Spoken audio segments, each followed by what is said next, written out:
प्रिय मित्रों, नमो नमः। आप सभी का संस्कृत प्रिया क्लासेस में स्वागत है। मित्रों, आज हम सभी ये कक्षा 10 के हिंदी के पेपर में क्या क्या आएगा, आज इसकी समस्त सामग्रियों के बारे में जानेंगे। सभी प्रश्नों के बारे में सीखेंगे कि कौन कौन सा प्रश्न आएगा और किस तरह की रणनीति हम करें कि हम 70 में 70 पूरा प्राप्त करें अंक को। तो आइए सीखते हैं। गद्यांश में मित्रता पाठ को आप सभी पढ़िएगा, जो कि रामचंद्र शुक्ल ने लिखा है। ममता पाठ को जयशंकर प्रसाद ने लिखा है, इसको पढ़ लीजिएगा।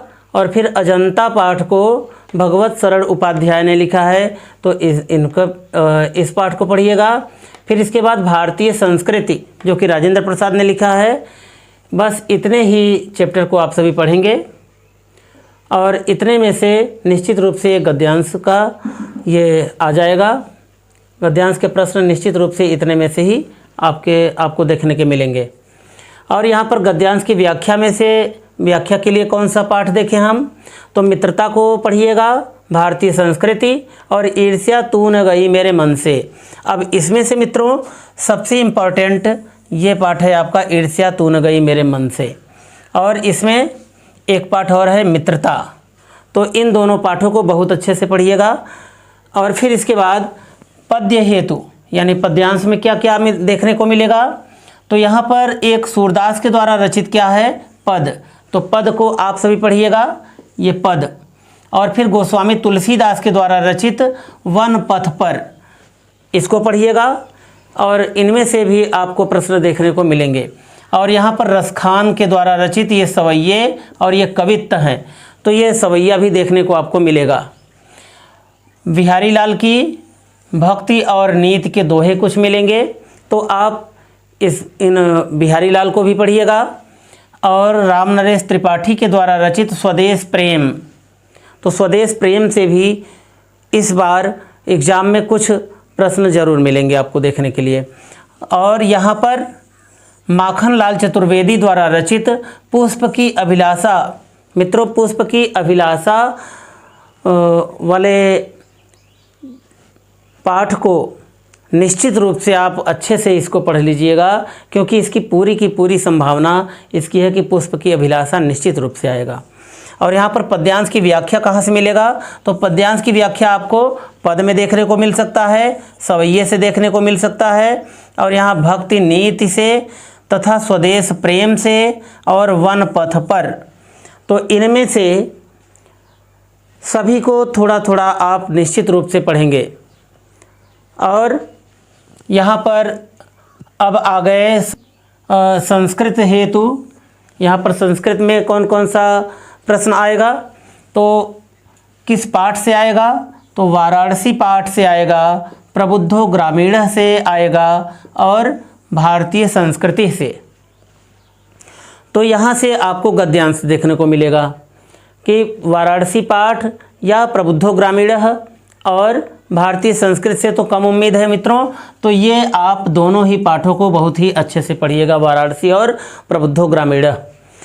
और यहाँ पर ये श्लोक आपको जीवन सूत्रार्थ से मिलेंगे। खाली एक पाठ मित्रों आपको पढ़ना है जीवन सूत्रार्थ से। और प्रश्नोत्तर कहाँ से देखने को मिलेगा, संस्कृत में आपको वाराणसी से देखने को मिलेगा, प्रबुद्धो ग्रामीण से देखने को मिलेगा, केन किम वर्धते से, वीरः वीरेण पूज्यते से, तथा जीवन सूत्रार्थ से भी मिलेगा। यानी इन पांचों पाठों से आपको जीवन सूत्रार्थ के ये जीवन सूत्रार्थ, केन किम वर्धते, वीरः वीरेण पूज्यते, प्रबुद्धो ग्रामीण और वाराणसी पाठ से जितने भी अत्यंत छोटे छोटे प्रश्न हैं मित्रों, ये आपको देखने के लिए अवश्य मिलेंगे। तो आप इन जो संस्कृत भाषा वाले पाठ से इतने छोटे अत्यंत छोटे छोटे प्रश्न हैं, उनको आप सभी याद करेंगे। अब यहाँ पर अलंकार में कौन सा आएगा, तो अलंकार में मित्रों आपको उपमा अलंकार देखने को मिलेगा। और सोरठा में यानी छंद में क्या मिलेगा, तो छंद में सोरठा, रोला और दोहा, जिनमें से सोरठा आप निश्चित रूप से बहुत ही अच्छे से याद करके जाएंगे, क्योंकि सोरठा हर बार परीक्षा में मिलता है।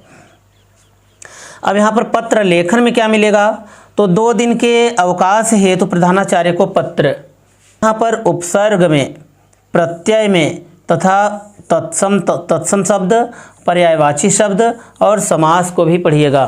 तो समास में मुख्य रूप से द्वंद्व समास को पढ़िएगा और द्वंद्व समास के साथ साथ आप कर्मधारय समास और अव्ययी और ये बहुब्रीहि समास है तो बहुब्रीहि समास का भी कुछ पार्ट जरूर पढ़िएगा। और इसके बाद रस में एक रस मित्रों, ये आप हास्य रस को पढ़ेंगे। तो ये सभी आप पढ़ेंगे तो निश्चित रूप से आप 70 में 70 अवश्य ही लाएंगे। और यहाँ पर ये खंडकाव्य में यदि आप भदोही जिले से हैं तो आपको कर्मवीर भारत पढ़ना होगा, और यदि दूसरे ज़िले से हैं तो मित्रों इसके चार्ट को हम बाद में आपको सेंड करेंगे। आप देखिएगा उसमें से कि आप जिस ज़िले से हैं वहाँ के खंडकाव्य को आप पढ़िएगा। तो मित्रों आशा है कि आप सभी को ये जो प्रश्न बताया गया है कि यहाँ से आएगा, इस चैप्टर से आएगा, तो आप इन चैप्टरों को अवश्य ही पढ़ेंगे।